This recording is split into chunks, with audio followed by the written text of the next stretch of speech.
In hierdie periode waar ek so 'n bietjie gekniehalte was met die been en so 'n bietjie tyd uitgehaal het die Here met my gesels. En het my op my hart gedruk hierdie boodskap aangaande deure. En ek het soveel bevestiging gekry aangaande dit. En ek het geweet dat alhoewel ek nog nie op die voet heeltemal op die been is nie, maar kan ek hom gehoorsaam wees nie. So ek is volgens en ek wil volgende julle hierdie wat ek in my gees voel 'n bitter belangrike boodskap deel. En dit gaan oor deure. Julle deure is geleenthede. En ek en jy moet besef dat ons moet die onderskeidingsvermoë hê om hierdie geleenthede eerstens te kan erken en dan moet ons kan onderskei tref. So deure is geleenthede wat oor my en jou op pad kom. Nou die Engelse woord vir geleenthede is opportunities. Nou ek het so bietjie gaan kyk na die Engelse woordeboek. Ek weet nie of jy gebruik op 'n woordeboek nie, maar ja, the English Oxford Dictionary tells us that opportunity is a time when a particular situation makes it possible to do or achieve something. So ek wil hê jy moet fokus daarop. Dit is 'n tyd, 'n spesifieke tyd, wanneer daar 'n situasie is waar dit dan moontlik vir jou is om iets te doen of om iets te bereik. Dis nie enige tyd nie. Opportunities aren't always available. Soos ek daar sê, geleenthede is nie altyd beskikbaar nie. En ek en jy kan geleenthede mis in die lewe. En die hartseer gedeelte daarvan is dat 'n deur wat jy nou mis, mag miskien nooit weer oor jou pad kom nie. Maar deur sal dan vir ewig toe wees. You've missed out. You've lost out on opportunity because you didn't recognize it and you didn't take advantage of it. Maar bygesê julle, baie belangrik. Ek en jy moet ook besef, nie alle deure, nie alle geleenthede wat oor ons pad kom van God af nie. Not every door that is open for you is available and is from God. Want die duiwel het ook die vermoë om 'n deur vir jou te plaas. En jy moet kan onderskei en tref van waar die oorsprong is. So don't rush into every door. Want die duiwel soek geleenthede. Because the Bible tells me he's an opportunist. Hy soek vir geleenthede vir my en vir jou om te struikel, Here. Nou, kan jy nou onthou die verhaal van Jesus, nadat Jesus gedoop was? Hy was gedoop deur Johannes die Doper en die Heilige Gees lei vir Jesus die woestyn in. En in die woestyn word Jesus versoek deur die duiwel. Die duiwel skep geleenthede daarso. He creates doors for Jesus. Maar Jesus staan teë met die woord van God, julle. En in vers 13 van Lukas, kyk wat staan daar. And when the devil had ended every temptation, he departed from him until an opportune time. Die duiwel verlaat Jesus en hy besluit nee, ek gaan wag vir 'n geleentheid en dan kom ek terug. Ek wil hê dat jy moet besef dat die duiwel wag vir 'n geleentheid in jou lewe. Hy gaan jou nie elke dag aanval nie, maar hy wag vir jou om hom 'n geleentheid te gee, om vir hom 'n deur oop te maak, sodat hy kan deurstap. Ek glo by soms almal sukkel so in die aande, soms met hierdie muskiete nê. Jy al gelees oor die daai muskiet is 'n opportunist. Weet jy hoekom? Hy wag vir 'n oop venster of 'n oop deur hy's daar. Die duiwel is soos daai muskiet. Hy wag vir 'n geleentheid waar jy 'n deur of 'n venster oopmaak en hy's daar om jou te kom tuister. Hy kan jou nie enige tyd laat struikel Jy moet hom die geleentheid gee deur die deur oop te maak. Broers en susters, die woord sê vir my dat ek en jy is oorgebring na koninkryk van liefde. Ons is mag gegee oor die sonde.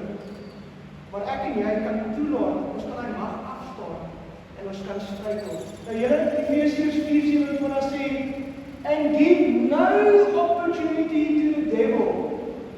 Ek en jy word gewaarsku deur Paulus. Ek en jy moenie geleenthede vir die duiwel gee om 'n houvas op ons te kry nie. Want Paulus leer vir ons verder in die Nuwe Testament, die duiwel het geen wetlike reg meer op jou nie. Die kruis het Jesus die prys betaal vir jou ten volle. Hy het gesê, tetelestai, dit is volbring. So die duiwel het nie meer eiendomsreg op jou nie, jy is 'n kind van God, julle. So moenie die deur oopmaak vir die duiwel en hom 'n geleentheid gee nie.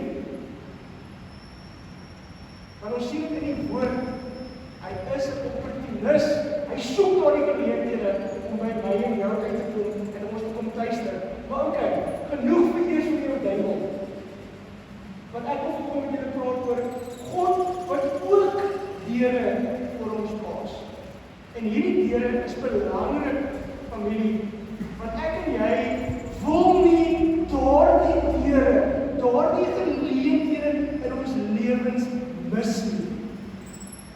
Want God wil ons neem van een vlak na 'n ander vlak. God wil ons dinge openbaar wat ons nie heiliglik beskikbaar het tot ons nie.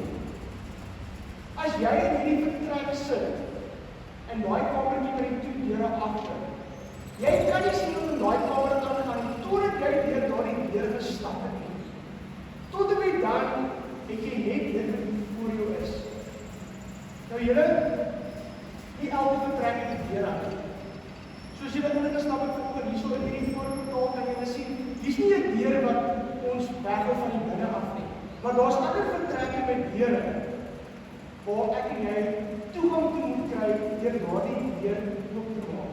En so ook kom die Here en hy sê vir my in sy woord en ek wys net 'n paar voorbeelde daarvan waar hy vir ons deure moet maak. Openbaring 3 vers 8, ons Openbaring deur te hart en daarso sê hy toe Johannes geskryf het aan een van die gemeentes, ek ken jou werke, kyk, ek het vir jou 'n geopende deur gegee en niemand kan dit sluit nie. Behold, I have set before you an open door. So daar sien ons dat die Here kom en hy gee 'n deur. Hy maak 'n deur oop vir ons. En daardie deur kan nie gesluit word deur iemand anders te doen. 2 Korintiërs 2:12 sê Paulus, when I came to Troas to preach the gospel of Christ, even though a door was open for me in the Lord. Sien julle, die Here maak deure oop vir Paulus om die evangelie te verkondig. En Paulus moet erken, te midde van daardie opene deure kom daar nog steeds uitdagings, nog steeds soos die Psalm het gesê, struikelblokke en potholes. Maar jy moet erken en jy moet deurdruk. En dan Handelinge 14:27.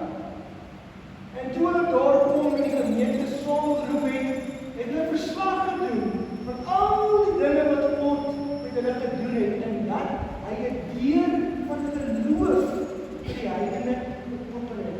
Julle, hoe dankbaar kan ek en jy nie vanoggend hier wees as 'n heilige om te sê dat die Here Jesus Christus het gekom en hy het ons 'n deur oopgemaak waardeur ek en jy kan stap. Maar ek en jy moet 'n keuse maak. Gaan ek daardie deur, daardie geleentheid gebruik of gaan ek tevrede wees met waar ek is en gaan ek net bly sit? Want as jy sit, gaan jy uitmis van die. So, kom ons recap gou vandag. Tot dusver het ons gesien dat die duiwel soek 'n geleentheid om sy werk te doen op jou lewe. En hy is nie altyd effektief nie. En dan, as ek verslap in my geloof, my geestelike dissiplines, dan is want hy is 'n opportunis. Julle, dis die negatiewe kant. Wanneer ek begin wegdryf van die Here af, ek is nie meer so vurig om die onderlinge byeenkomste by te woon nie. Ek is nie meer so vurig in my gebedslewe nie. Ek is nie meer so vurig in Bybel lees nie. Wat gebeur? Ek begin om te verkoel. Ek begin om stadig maar seker weg te dryf. En weet julle wat? Die Bybel weer uit. En hy sê, daai broer of daai suster, hier's nou die geleentheid. Daardie deur is besig om oop te skuif. En ek kan hulle nou aanval. Maar dan, aan die positiewe kant, ons God werk in ons lewens om vir ons geleentheid te gee om 'n nuwe seisoen te betree. Ek en jy moet egter ingestel wees om daardie deure te herken en daarvan gebruik te maak. En soos ek net al gesê het, ongelukkig kan jy geleenthede mis en sekere geleenthede gaan nie weer verbykom nie. En dit is waar ek en jy moet besef die verantwoordelikheid wat ek en jy het om gereed te wees om daardie deur te gebruik. Sekere gemiste geleenthede het verrykende en nadelige gevolge. Dis nie net die gemis het. Die resultaat van dit wat jy gemis het, kan detrimental wees.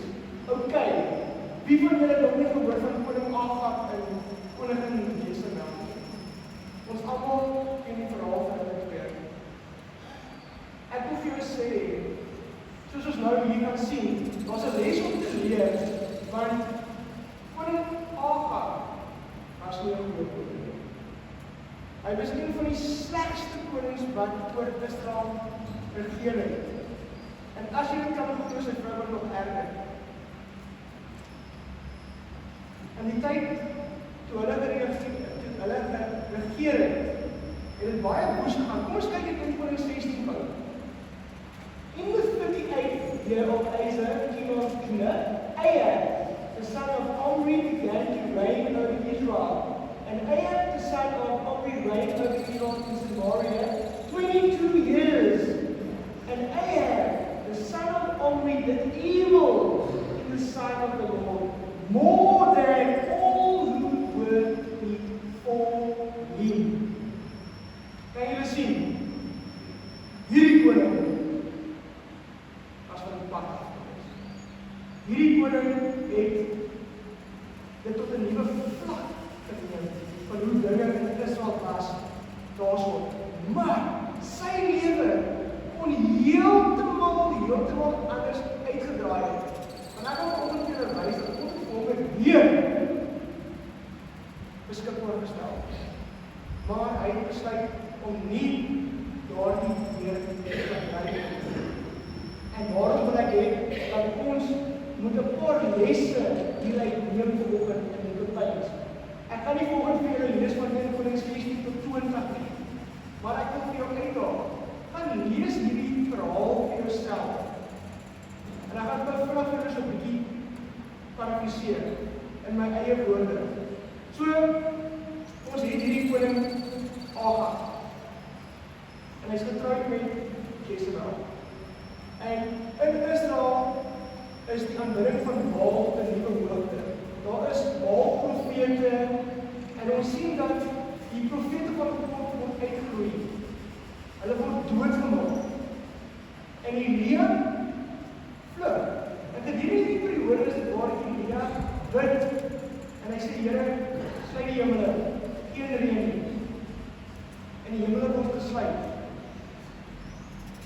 En so 3 jaar later stuur Elia 'n boodskap vir Agab. En hy sê vir hom, kry jou Baal-profete en ontmoet my by Berg Karmel. En dan bring ons 'n offer aan God en julle aan julle gode. En soos julle weet, al die Baal-profete daarop, 450 van hulle, en Elia is daar op sy eie, en hulle bring hierdie offer, en hulle bid, en hulle sny hulle self, en hulle sing, en hulle gaan te kere, want hulle wil hê dat hulle offer wat hulle vir hulle gode bring, moet aanvaar word. Maar niks gebeur nie. En Elia, hy begin so 'n bietjie daarso met 'n stok in hulle druk en sê, hey, maar miskien slaap jy nou op God. Bietjie harder, man. Miskien sit hy op die toilet, is nie besig. So, kom aan, bietjie harder. Maar niks gebeur nie. En Elia draai tot God, en op die vuur in die hemel, en daar die offer word aanvaar. En weet jy wat, halfte geleentheid het weer geskep vir Elia. Elia kon daardie weer gemis het, maar hy doen nie. Elia gebruik daardie oomblik, waar daardie geleentheid geskep was, om momentum te kry. En hy sê, hier's dit, bring daardie Baal-profete en ons slag hulle. 450 profete later word geslag, hulle word doodgemaak. Stel jouself voor, al hierdie witch doctors, wat in Israel rondgeloop, is weg. Soms so voordat van die geleentheid gebruik gemaak om dat uit te wis. En soos die verhaal aangaan, weet Elia tot God, en hy sê vir Agab, bly sy so, kom op jou stryd van, dat iemand terug aan Paleis moet gaan gereed.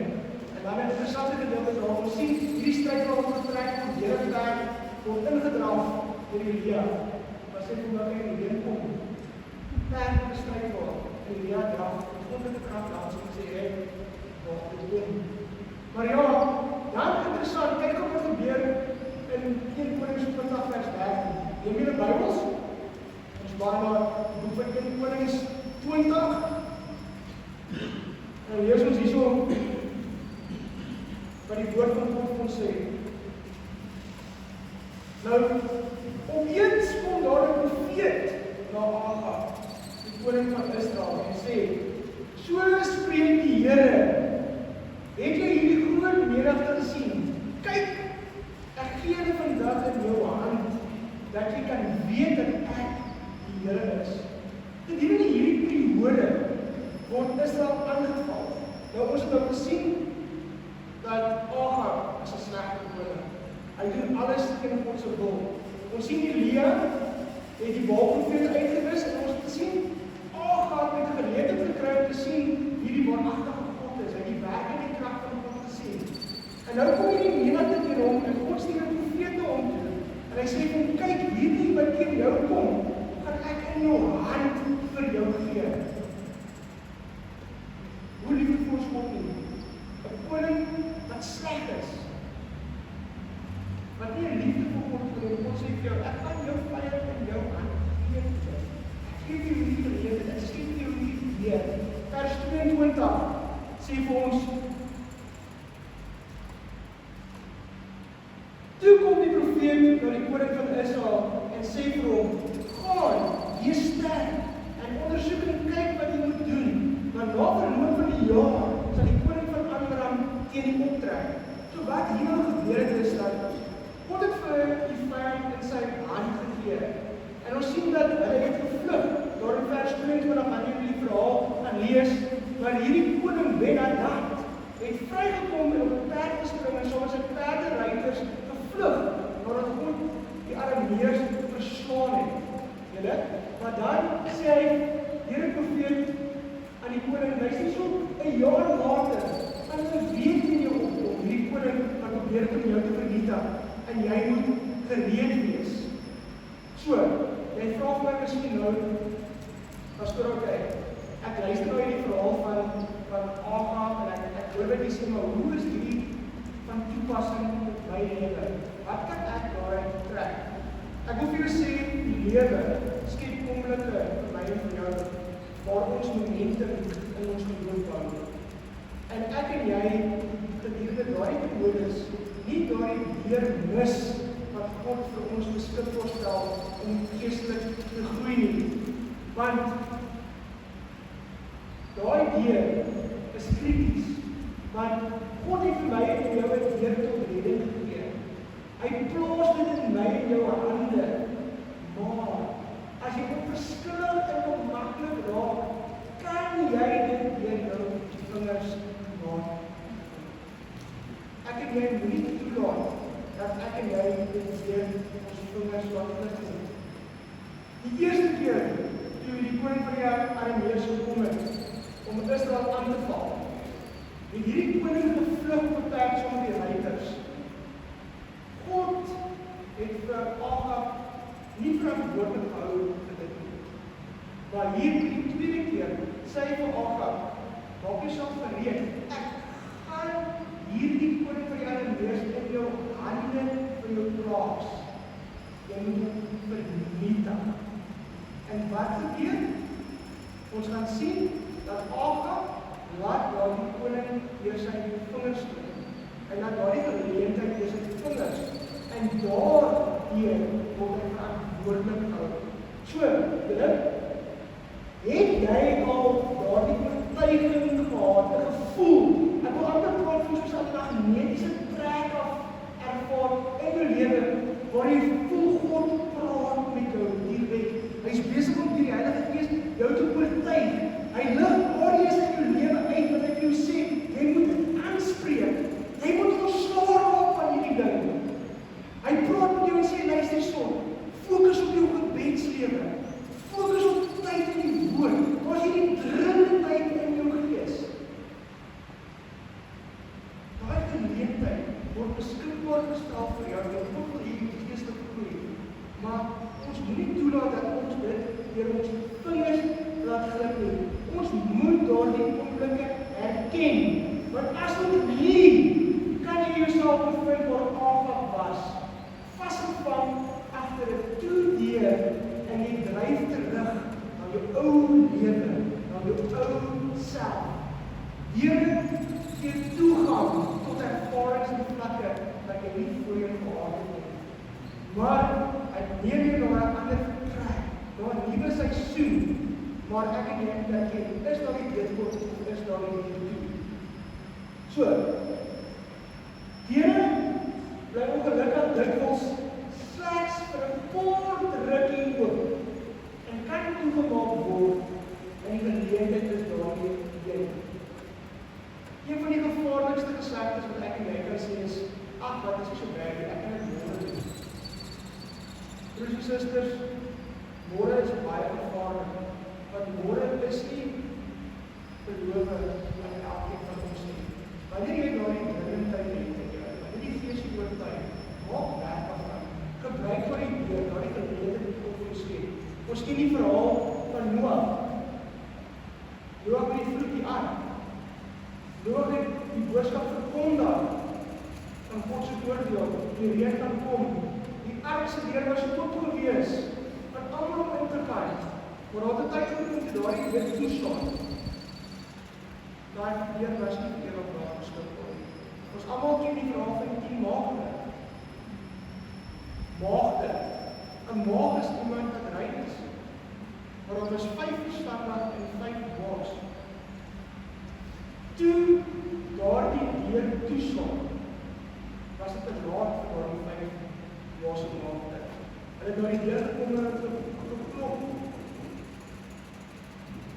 En die bruidegom het gesê, jammer, te laat. Ek en jy die Here ken.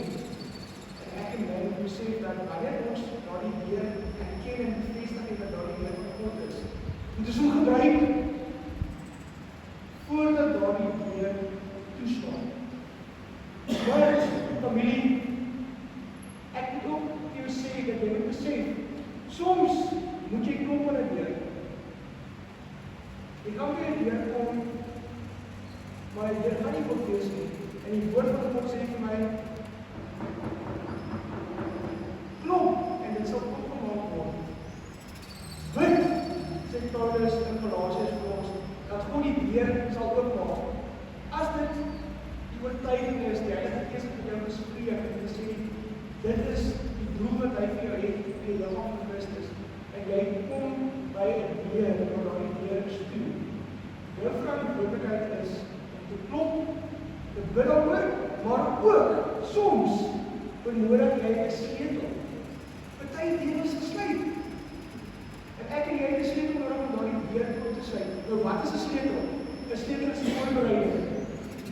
Wanneer jy jouself voor 'n deur bevind, moenie jou tent gaan haal en dan kan jy gaan sit en rus dat jy vandag die Here is my bietjie wat die Here het gesê ek gaan ABC vir hom doen, maar ek kry nie die geleentheid nie, so bietjie wat ek gaan sit en wag totdat hy vir daardie geleentheid skep. Nee.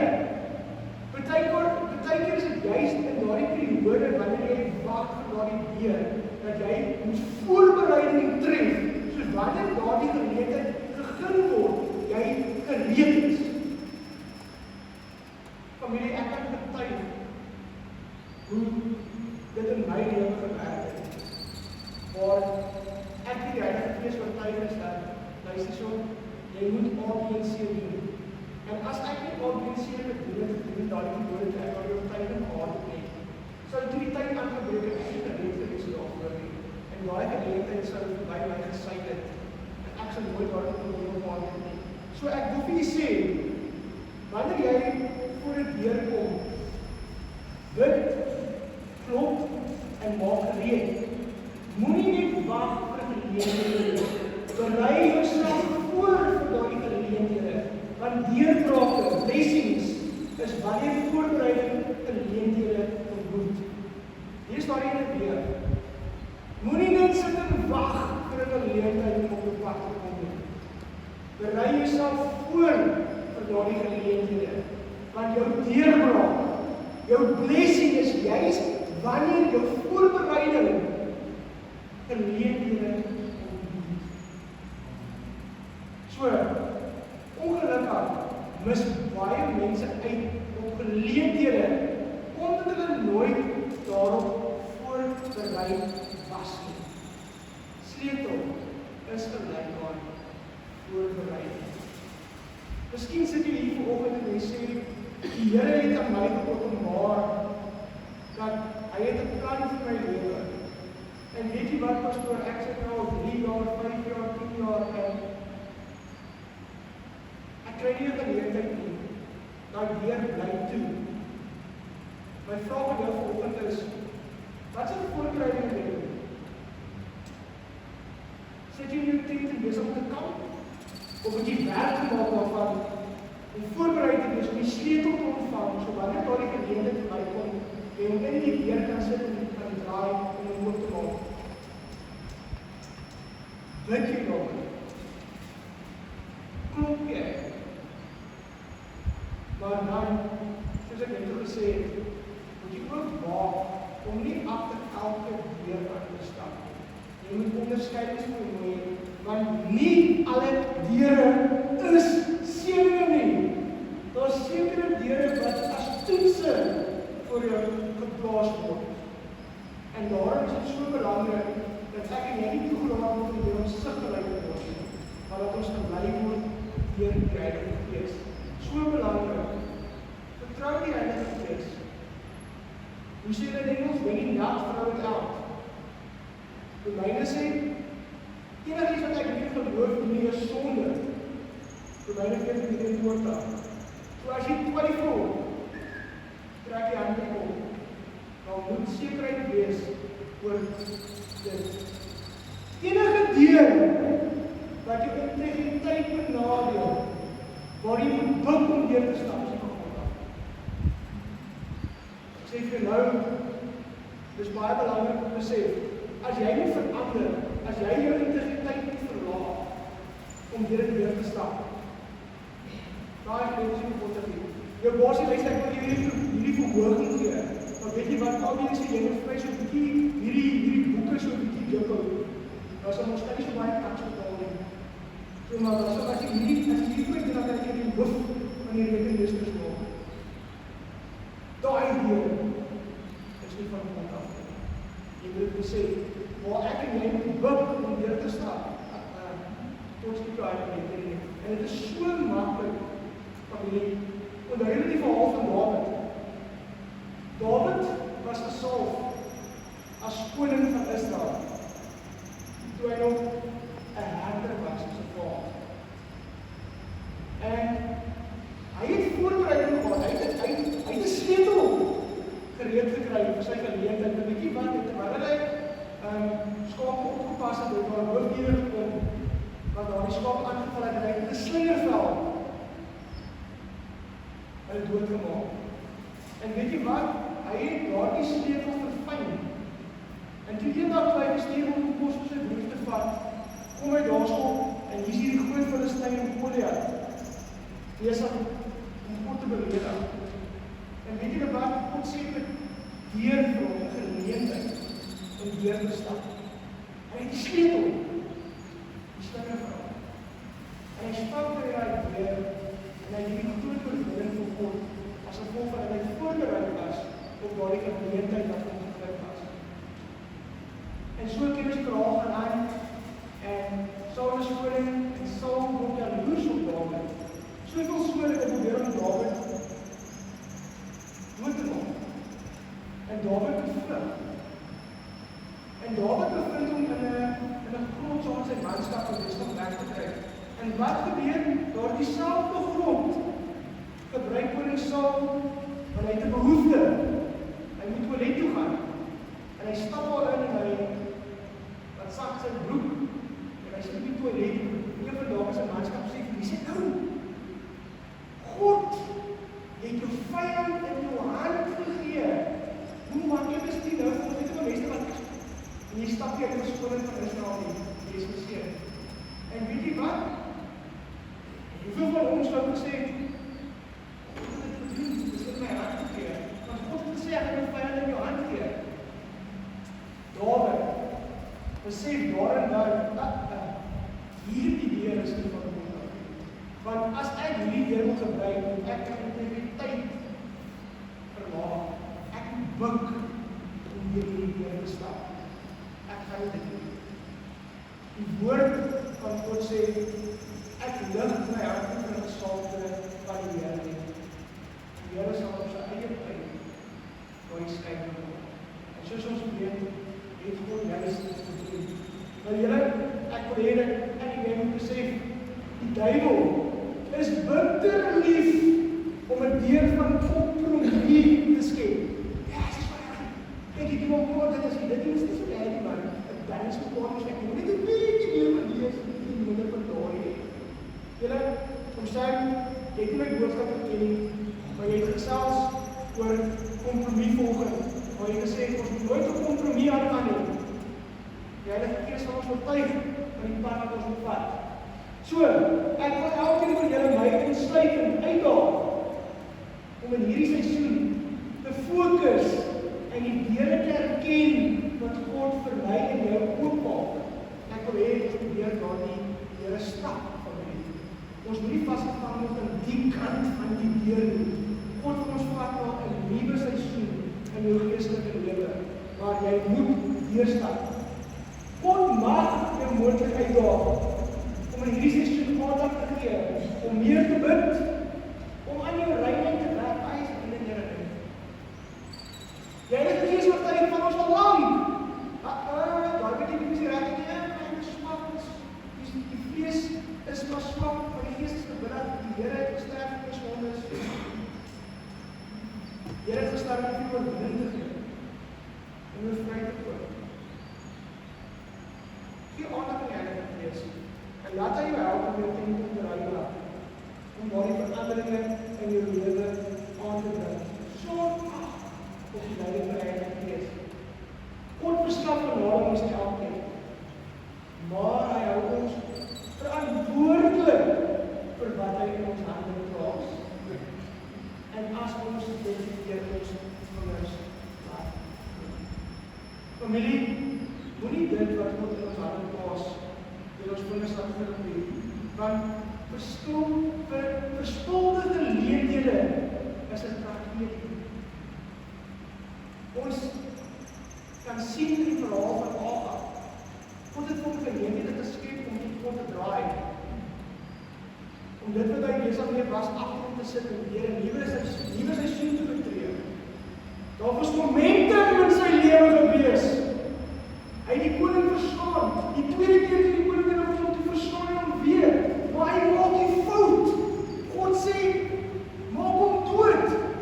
Hy kom by die koning by die Arameërs en hy sê vir my broer, hier is my hand, kom staan op die strydpaal langs my. Jy moet te weet dat iemand wat jou aanval en jou kom dood, maar nie 'n broer is nie. Dis 'n slang. En die noem langs jou kom. En bitter interessant, as jy daai gedeelte gaan lees, kom jy by 'n verhaal van 'n profeet, wat daar een van sy vriende toe gaan en hy sê vir hom, ek gaan lees asseblief dit, en jy moet lees. Die profeet sê vir hom, die Here sê, slaan my. Hy sê, wat? Hy sê, nee, die Here sê, jy moet my slaan. Ek sê, ek moet my slaan. Hy sê, as jy my nie slaan, jy gaan 'n lewe doodmaak. En hy stap weg en haal maak die jaar aan die lewens.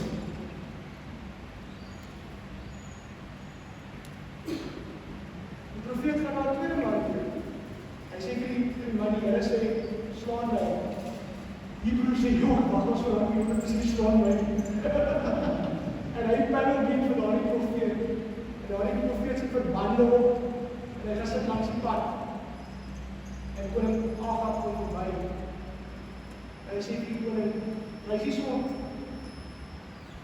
die hoof van die Heer die my in die gevangene gegee om dood te hou. Hy het gesê dat as hierdie gevangene ontvlug, dan gaan ek met my lewe daarvoor boet, of ek gaan moet 'n groot prys betaal. En ek het dat hierdie gevangene ontvlug, ek het my hande ontvlug. Agab sê vir hom, jou oordeel is wat jy gespreek het. En die profeet haal met 'n bande wat sy gesig af en sê vir hom, wat het so met jou wees, soos jy vasgespreek het, want die Here het daardie koning in jou hand gegee, jy kom daardie dat doen, so jy gaan met jou lewe betaal vir sy lewe, jou volk se lewe is sy volk se lewe. As gevolg van 'n geleentheid wat begin was deur God, wat verspil was, wat in 'n tragedie geëindig het. Julle, ek sluit af met die laaste verse in Lukas 13:25. When once the master of the house has risen and shut the door, and you begin to stand outside and knock at the door saying, Lord, open to us. Then he will answer you, I do not know where you come from. Familie, mag ek en jy nooit die wees wat aan die ander kant van die deur staan, wanneer die deur van genade toegestaan het. En ons daar die hart om te gaan kom, en die Here Jesus Christus sê, jammer, ek ken jou, ek weet nie waar jy vandaan kom nie, maar jy is toe, ons bid saam. Liefdevolle Hemelse Vader, Here, wat 'n belangrike boodskap dat elkeen van ons ter harte moet neem. Here, wat ons moet gaan bepyns om te besef dat U, Here, skep geleenthede vir ons. Here, U as liefdevolle Vader wil ons na nuwe hoogtes neem, na nuwe seisoene in ons lewe. Maar Here, ons moet daarop agslaan. Here, ons moet daarop reageer. Here, ons het gesien dat nie elke deur is van U afkomstig nie. Die duiwel skep ook geleenthede waar hy ons moet toets om ons te vernietig. En Here, daardie deure moet ons waak teen om goed te maak, want al wat hy nodig het is geskryf hier om weer te gaan. Here, die krag van die Heilige Gees help ons om onderskeidings te behoor en help ons om staande te bly in daardie aanvalle. Tweedens, Here, die geleenthede wat U vir ons skep, Here, dat ons nie net sal terugsit nie, maar dat ons vinnig daarop sal reageer. Here, die momentum wat U vir ons gegee het, Here, daardie drywing die binne rondom ons om nader te beweeg, om tyd in die woord te spandeer, tyd in gebed. Here, dat ons daarop sal agslaan, dat ons dit as erns sal neem. En daarom het U al reeds ons gespreek het oor ons rol in die liggaam van Christus. Here, vir die verskillende bedieninge, waar ons ook hier in die bank is en sê dat daai deur is toe. Here, die woord wys vir ons dat ons die verantwoordelikheid gedurende daai seisoene van toelere om voorbereiding te tref, om te bid daaroor, om te klop, Here, dat U beloof op ons werk, U sal klop. Here, U sal magtig. hou U teenwoordig. En Here, U is bewus van alles wat aangaan. Here, soos koning Dawid onderskeid getref en besef dat hierdie geleentheid wat hy gegeen was om Saul se lewe te neem, nie van U af is nie, maar bereid was om te maak. Here, gee ons ook daar dieselfde onderskeid. En Here, elkeen van ons het 'n opdrag ontvang om die evangelie te verkondig. Here, daardie Heer van toemaak. Wanneer daardie perseinklank weergalm en Jesus op die wolke kom om sy bruid te kom haal, Here, ons moet gereed wees daarvoor. Ons moet besig wees om onsself te ywer vir U koninkryk, vir U wil, Here. En die woord sê die arbeiders is min, oes is groot. Here, ons gebed is rig arbeiders. Soos die Segiel geprofeteer het oor die droom Here wat die lewendig geraak het. Here, as ons as Christene droom geraak het in ons lewens, Here, kom en rig ons op, maak ons lewend aan, maak ons passievol en maak ons hierdie reis, hierdie wedloop wat ons begin het, maak ons dit voltooi en volhard tot die einde toe. Here, redding is vir U gewees. Maar ons word geroep om opofferings te maak, om ons te keer en te draai van die wêreld na U toe, om nader aan U te stap, Here, om onsself te verloor. En daarom, Here, ons gebed vanoggend is minder van myself en meer van U. Minder van my begeertes, Here, my wil, meer van U begeertes, U wil in hierdie wêreld. En Here, totdat ons weer by mekaar kom, wil ek U vra dat U hand bewaring oor ons sal hou. Here, dat U ons sal beskerm van hierdie aanvalle van die vyand. Here, om te besef dat aanvalle word geloods en oorste magtes in die lug. Nie as gevolg van die vlees en bloed nie, Here, maar dat ons alreeds die oorwinning verseker is. As gevolg van Hy wat in ons is groter as Hy wat in ons is. Dankie, Jesus. Dankie, Heilige